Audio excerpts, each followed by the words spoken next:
ஜனவரி 22 மொத்தம் 99 ட்ரோன்கள் வந்துச்சுங்க. அதுல நாங்க 65 ட்ரோன்களை சுட்டு வீழ்த்திட்டோம். 30க்கு மேல பாத்தீங்கன்னா காணாம போயிடுச்சு, எங்கேயா போயிடுச்சு அப்படிங்கிறதோட உக்ரைன் தப்புன்னு சொல்லிக்கிறாங்க. ஆனா இழப்புகள் பல இடங்கள்ல இருக்கு. இதே போலதான் ரஷ்யாக்குள்ளேயும் தாக்குதல்கள் நடந்துட்டு இருக்கு. அது இந்த கலுகா ஓப்லாஸ்ட்ல எல்லாம் ட்ரோன்கள் பறக்குது அப்படிங்கிறது போல வீடியோ பதிவுகள்லாம் ஷேர் ஆயிட்டு இருக்கு. ரஷ்யன் சோர்சஸ் கிட்ட வந்துட்டு இருக்கு. இருதரப்புலையும் மாறி மாறி அடிச்சுக்கிறாங்க. இந்த ஆயில் டிப்போவா இருக்கட்டும், எலக்ட்ரிக்கல் இன்ஃப்ராஸ்ட்ரக்சரா இருக்கட்டும், மிலிட்டரி ஃபெசிலிட்டிஸா இருக்கட்டும், எல்லாத்தையும் மாறி மாறி இப்போ சகட்டமே கடிச்சுக்கிறாங்க அப்படிங்கிற மாற்றுக்கிறது இல்ல. இது எப்படி முடிவுக்கான ஒரு விஷயமா இல்ல ஒரு புது தொடக்கத்துக்கான விஷயமா அப்படிங்கறதுதான் இங்க ஒரு சந்தேகமா இருக்கு. ஏன்னா அமெரிக்க தரப்புல எல்லாம் பாத்தீங்கன்னா, அதுவும் புது secretary of state Marco Rubio அவர்கள் இருக்குல்ல, இப்போ ஆண்டனி பிளிங்கன் அவர்களே மண்டையில இருக்கிறார், மாறி போக மாட்டேங்கிறார். சரி, ஓகே. மார்க்கோ ரூபியோ அவர்கள் பாத்தீங்கன்னா அவர் தரப்பு என்ன சொல்லிக்கிறாங்கன்னா, இங்க பாருங்க, போற நாங்க முடிக்கணுங்க. அதுக்காக அதுல 2-3 மாசம் கழிச்சு திருப்பி ஆரம்பிக்கிற மாதிரி, 2-3 வருஷத்துல திருப்பி ஆரம்பிக்கிற மாதிரி எல்லாம் இருக்கக்கூடாது. ஒரே அடியா முடிக்கணும் அப்படிங்கிறது போல அவங்க தரப்பு ஸ்டேட்மெண்ட்ஸ் வருது. இதைத்தான் ரஷ்ய அதிபரும் கேட்கிறாரு. பர்மனன்ட் பீஸ் வேணும் அப்படிங்கிறவங்கள கேட்கறாங்க. என்ன மாதிரியான பீஸ் இருதரப்புல எதிர்பார்க்கறாங்கன்னு தெரியல. சரி, ஓகே. இதே ட்ரம்ப் அவர்கள் பாத்தீங்கன்னா மிரட்டி இருக்கிறாரு. எங்க இது தொடர்ந்து நடந்ததுன்னா இன்னும் சிக்கலாயிட்டே தாங்க இருக்கும். அதனால நெகோசியேஷனுக்கு வாங்க அப்படிங்கிறது போல அழுத்தங்கள் ரஷ்யா கொடுக்குறாங்க. இதுல என்னன்னா, சைனா நீங்க அழுத்தங்கள் கொடுங்க, இந்தியா நீங்க அழுத்தங்கள் கொடுங்க அப்படிங்கிறது போல அவங்க தரப்புன்னு சொன்னா எப்படி இது அப்படிங்கிறது புரியல. அதாவது உக்ரைனுக்கு எய்டுகள் வாங்கி சண்டை பிடிக்கிறாங்க. ரஷ்யா நம்ம கிட்ட எய்டுகள் வாங்குறாங்க, நம்ம ஆயுதங்கள் கொடுக்குறோம் அப்படின்னா நம்ம ஏதாவது சொல்லலாம். ரஷ்யா ஆயுதம் தயாரிச்சு நம்மளுக்கு எல்லாம் கொடுத்துக்கிட்டு இருக்காங்க. இப்ப அவங்க கிட்ட போயிட்டு ஏங்க நீங்க சண்டை பிடிக்காதீங்க அப்படிங்கிறது போல எப்படிங்க போய் சொல்றது அப்படிங்கிறது போல இருக்கு. அதுக்கு நம்ம திருப்பி ஈஸியா சொல்லலாம். நீங்க உக்ரைனுக்கு ஆயுதம் மட்டும் கொடுக்காம இருந்து பாருங்க, பிரச்சனை முடிஞ்சிடும் அப்படிங்கிறது போல சொல்லலான்னு தோணுது பல அனலிஸ்டுக்கும். பட் இருந்தாலும் அது மட்டும் காதல விழ மாட்டேங்குது. என்ன பண்றதுன்னு தெரியல. சரி, ஓகே. ஆனா நம்மளுக்கு எல்லாம் அழுத்தங்கள் கொடுக்குறாங்க, அவங்களுக்கு அழுத்தங்கள் எடுத்துக்கிட்டாங்க அப்படின்னா பர்சனலா ரொம்ப மோசமா போயிட்டு இருக்கு, அதனால எய்டுகளை ஸ்டாப் பண்ணிடலான்னு பர்சனலா அவங்க எடுத்துக்கிட்டு எய்டுகளை மட்டும் நிப்பாட்டினாலே இந்த பிரச்சனை முடிஞ்சிருமா இல்லையா அப்படிங்க போல இருக்கு. அவங்களுக்கு ஃபேவரா முடியணும்னு எதிர்பார்க்கறாங்க போல இருக்குது. ஆசை யார் விட்டுச்சு? சரி, ஓகே. என்ன பண்ற ட்ரம்ப் அவர்கள் அப்படிங்கிறது பாத்திரலாம். போற முடிக்க போறாரா இல்ல பெருமளவுல வெடிக்க போதான்னு தெரியல. என்ன நடக்க போகுது அப்படிங்கிறது பாத்திரலாம். ஆனா ஏன் தலைவன் ஜெலன்ஸ்கி அவர்கள் சும்மா இருப்பாரா? ஆரம்பிச்சிட்டாரு. திரும்பவும் அவரு பிடிச்ச முயலுக்கு 3 கால் தான் அப்படிங்கிற தெளிவா இருக்காரு. என்ன சொல்லிக்கிறாருன்னா, ட்ரம்ப் அவர்களுக்கு தேவைப்பட்டா நாங்க நாட்டோட ஜாயின் பண்ணிக்கிறோம், அதுல நாங்க ரொம்ப இன்ட்ரெஸ்டடா தான் இருக்கோம் அப்படிங்கிற திரும்ப சொல்லிக்கிறாரு டாவோஸ் மீட்டிங்ல. அது மட்டும் இல்லாம பீஸ் கீப்பிங் ஃபோர்ஸ் கண்டிப்பா அமெரிக்காவோடது உக்ரைன்ல இருக்கணுங்க அப்படிங்கிற அவர் தரப்புன்னு சொல்லிக்கிறாங்க. ஏதாவது கொஞ்ச நாளைக்கு முன்னாடி அமெரிக்காவோட ட்ரூப்ஸ் எல்லாம் பின்வாங்கிருங்க, எடுத்துருங்க யூரோப்ல இருந்து, உக்ரைனோட படையில தான் பெருமளவுல ட்ரெயின் ஆயிருக்குமே, நாங்க பாத்துக்கிறோம் பாதுகாப்புக்கு அப்படிங்கிறது போல சொல்லியிருந்தாரு ஜெலன்ஸ்கி அவர்கள். இப்ப என்னடானா என்னங்க, அமெரிக்கா அமெரிக்க படைகள் இங்க நின்னுட்டாங்கன்னா இவங்க போய் பின்னாடி நின்னுக்குவாங்க, வேடிக்கை பார்ப்பாங்களா இருக்கும் இல்லையா? ரஷ்யா கூட போய் சண்டை பிடிங்க பார்ப்போம் அப்படிங்கிறது போல நின்று வேடிக்கை பார்ப்பாங்களா இருக்கும். என்ன எங்க தெரியல. ஆனா ஜெலன்ஸ்கி அவர்கள் தரப்பு இப்படி ஒரு கருத்துக்கள் வந்திருக்குது. அது மட்டும் இல்லாம இப்ப திரும்பவும் ஒரு சீசனுக்கு பாத்தீங்கன்னா ஒன்னொன்னு நடக்கும் அப்படிங்கிற சொல்லியிருப்போம் இல்லையா? ஒரு சீசன்ல ஈடு கொடுப்பாங்க, ஒரு சீசன்ல அக்ரிமெண்ட் கையெழுத்து போட்டே இருப்பாங்க, ஒரு சீசன்ல எல்லாம் டெலிவரி ஆகும், ஒரு சீசன்ல சண்டைக்கு போவாங்க, ஒரு சீசன்ல மாறி மாறி அடிச்சுக்குவாங்க, ஒரு சீசன்ல கிரீமியா பகுதியில பெருமளவுல தாக்குதல் பண்ணுவாங்க, இல்ல பிரிட்ஜ் மேல தாக்குதல் பண்ணது ட்ரை பண்ணுவாங்க. இது போல ஒரு சீசனுக்கு நடக்குது. இப்போ அக்ரிமெண்ட் சைன் பண்ணக்கூடிய சீசன் போல இருக்குது.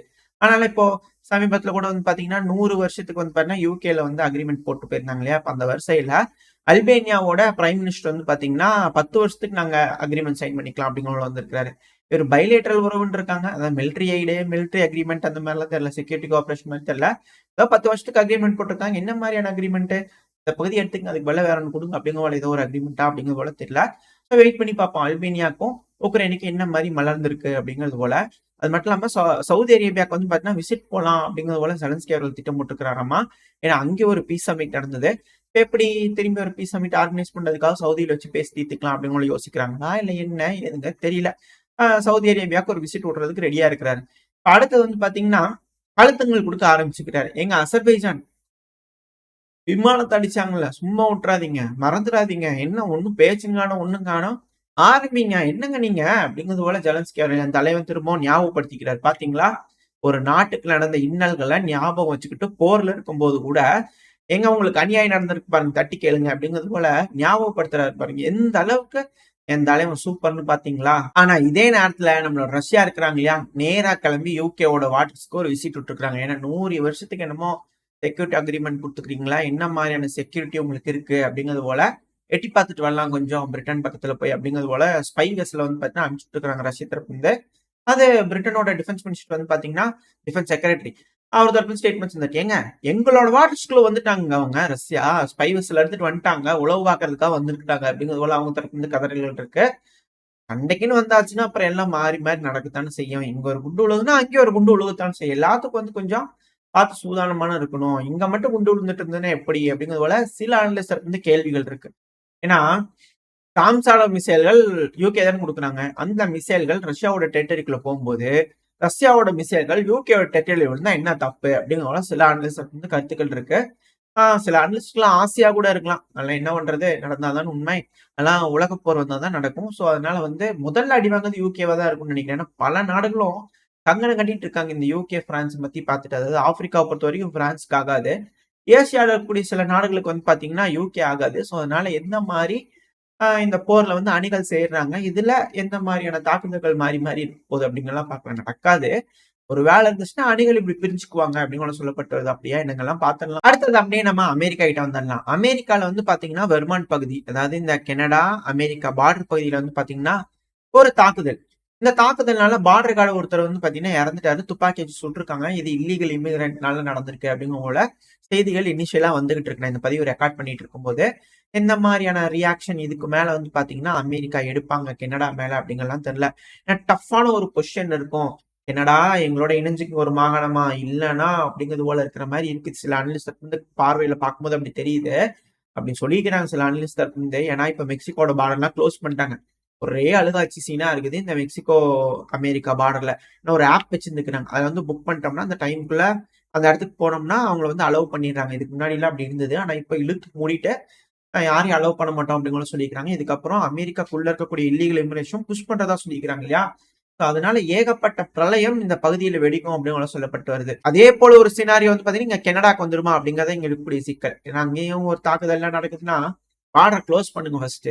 ஏன்னா கனடா தரப்பு என்ன சொல்லிக்கிறாங்கன்னா $1 ஒரு டாலர் விகிதம்ன்றது போல நாங்களும் பேக் டு பேக் ஹிட் கொடுக்கறதுக்கு தயார். ஏன்னா டாரிஃப் போட்டிருந்தார் இல்லையா ட்ரம்ப் அவர்கள். அதனால கனடாவும் கொடுப்போம், ரிட்டர்ன் கொடுப்போம் அப்படிங்கிறவங்க அவங்க தரப்பு ஸ்டேட்மெண்ட்ஸ் இருக்கு. ஸோ மோதல் போக்கு இருக்கனால பார்டர்ஸை க்ளோஸ் பண்ணுவாங்களா அதே போல அப்படிங்கிற கேள்விகள் இருக்கு.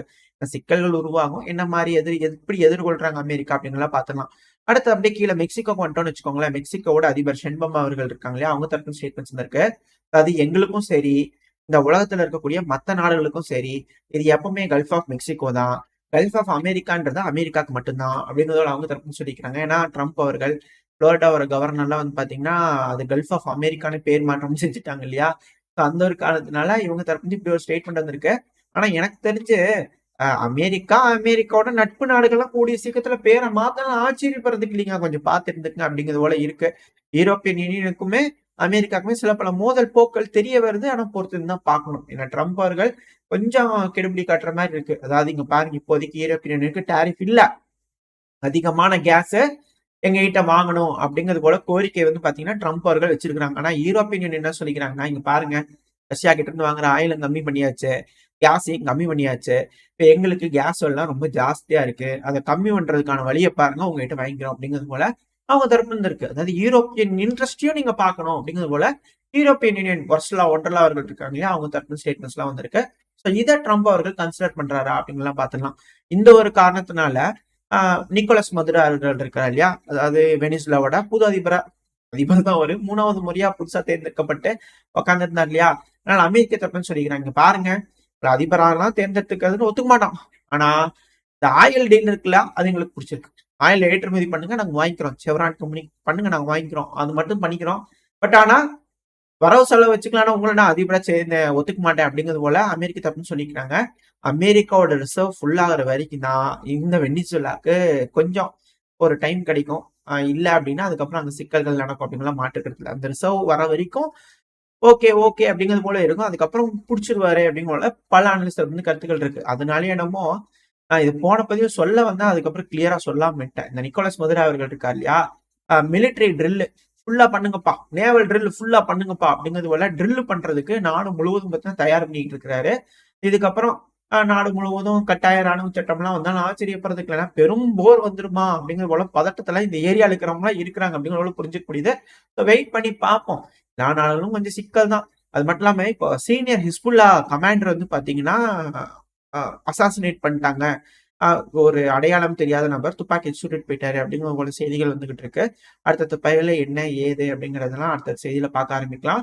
தொடர் அசம்பாவிதங்கள் இந்த சீஸ்ஃபயருக்கு அப்புறம் நடக்க ஆரம்பிச்சிருக்கு. அதுவும் இந்த வெஸ்ட் பேங்க்ல எல்லாம் வந்து பாத்தீங்கன்னா இப்போ சமீபத்துல யூஎஸ் தரப்புல இருந்து புதுசா ஒரு என்வாய் யூஎனுக்காக பண்ணியிருக்கிறாங்களே அப்பாயின் பண்ணிக்கிறாங்க இல்லையா, அவங்க கிட்ட கேட்கும்போது கட் அண்ட் ரைட்டா பேசுறாங்க. அதாவது வெஸ்ட் பேங்க்ன்றது வந்து பாத்தீங்கன்னா முழு உரிமை இஸ்ரேலுக்கு இருக்கு அப்படிங்கிறத பேசுறாங்க. இது எப்படி யூஎன்ல எடுபடும் அப்படிங்கிறது தெரியல. வெயிட் பண்ணி பார்ப்போம். எத்தனை மாதிரியான வீட்டோ என்ன மாதிரியான விஷயங்கள்லாம் வரப்போகுது அப்படிங்கிறது தெரியல. பாலஸ்தீன்ற ஒரு நாடு உருவாகுமா, காசா பிரச்சனை முடியுமா, இல்ல தொடர்ந்து வெடிக்குமா, ரஷ்யா உக்ரைன் பிரச்சனை முடியணும்னு சொல்லி மிரட்டல்கள் விட்டுருக்காங்க, இல்ல எல்லாமே பெரும் பிரளயமா வெடிச்சிருமா அப்படிங்கிற எதிர்பார்ப்புகள் இருக்கு. ஒரு இடம் தான், ஒரு இடத்துல சின்னதா ஸ்பார்க் ஆகி வெடிச்சிருச்சு அப்படின்னா கண்டிப்பா எல்லா ஏரியாலையுமே அது பெருமளவுல வெடிக்க ஆரம்பிச்சிடும். எல்லாருமே ஒரு தருணத்துக்காக வெயிட் பண்ணிட்டு இருக்கிறாங்க. கண்டிப்பா கை நகர்வுகள் எல்லா நாடுகளும் செய்வாங்க அப்படின்னு மாற்று கருத்தே இல்லை. ஏன்னா துருக்கி ரெடியா இருக்காங்க சிரியால, சைனா தைவானை பிடிக்கிறதுக்கு ரெடியா இருக்காங்க. ஏன்னா நீங்க கிரீன்லாந்து வேணும்னு கேட்கும் போதே, உலக பாதுகாப்புன்னு கேட்கும் போது எங்களோட பாதுகாப்புக்கு தைவான் வேணும்னு அங்க கேட்கறாங்க. இங்க பக்கத்துல பங்களாதேஷ், மயன்மார், இந்தியா இந்த பிரச்சனை பெருமளவுல இருக்கு. ஆப்கானிஸ்தான், பாகிஸ்தான், இந்தியா இந்த சைடுல பிரச்சனை ரெடியா இருக்கு. இஸ்ரேல், ஈரான் இந்த சைடுல பிரச்சனை ரெடியா இருக்கு. எல்லாமே பிரச்சனையா இருக்கும்போது எப்படி ட்ரம்ப் அவர்கள் ஹேண்டில் பண்ண போறாரு? பீஸ் மேக்கரா இருப்பேன்னு சொல்லியிருக்கிறாரு. பீஸ் மேக்கரா இருப்பாரா, இல்ல வார் மாறுகிறா மாறிடுவாரா? இந்த வரும் காலம் உலகம் அவரை என்ன மாதிரியான பாதைக்கு அழைச்சு செல்ல போகுது, பூப்பாதையா சிங்கப்பாதையா அப்படிங்கலாம் பொறுத்து வந்து பார்த்தலாம். ஓரளவுக்கு தகவல்கள் இந்த பதிவில் நம்ம கவர் பண்ணியிருப்போம். இதோட இந்த பதிவு நான் முடிச்சிடலாம். இந்த பதிவு எப்படி இருந்துச்சு, உங்களுக்கு பிடிச்சிருக்கா? பிடிச்சு லைக் பண்ணிட்டு உங்க ஃப்ரெண்ட்ஸ் நம்மளோட ஷேர் பண்ணிக்கோங்க. அது கூட மறக்காம இந்த பதிவு பத்தி நம்மளோட கருத்துக்களை கமெண்ட் செக்ஷன் சொல்லுங்க. இந்த பதிவு நல்லா இருக்கும் நம்பிக்கை அடுத்த பேர் சந்திக்கிறேன். Stay safe. பை.